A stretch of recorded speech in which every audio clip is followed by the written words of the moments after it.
Sino ang nagtanggal ng life support ni Diana? Hulaan natin. Nag-post ako sa aking YouTube channel kung sino ang pwedeng gumawa nun kay Diana at nag-post din ako kung sino ang tunay na pumatay kay Gustavo Reales. Naniniwala kasi ako guys na hindi pa si Margaret ang tunay na pumatay. Meron pang twist yan sa dulo. At yun na nga, may twist talagang dumating.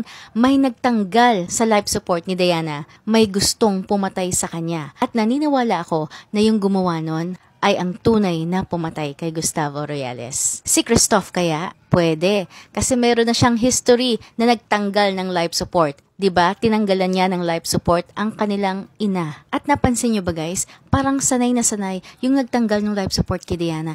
Kasi naka-gloves pa ito. Sino kaya yun? Kaya hula na guys, hula na, vote na sa aking survey sa aking YouTube channel. Anyway, napansin nyo ba na napakaamo nung kabayo sa episode 69 ng Royal Blood kagabi? Feeling ko tuloy, paid actor yun. Ngayon lang ako nakakita ng kabayo na ganun kaamo. And I'm sure, medyo matagal yung scene na yun, pero ang bait niya pa rin. At ang galing-galing ni Archie. Grabe guys, yung mother ko kagabi, tuwang-tuwa sa kanya. Ang galing-galing daw umarte ni Aidan Veneracion. At nakakatuwa rin yung scene na magkakasama si Archie, si Louie, at saka si Lizzie habang tinitingnan si Diana. At nakakatuwa na si Louie, kahit hindi siya Royales, mukhang kukup-kupin siya sa Royales household. Sana nga sa henerasyon nila, wala nang mag-aaway na Royales.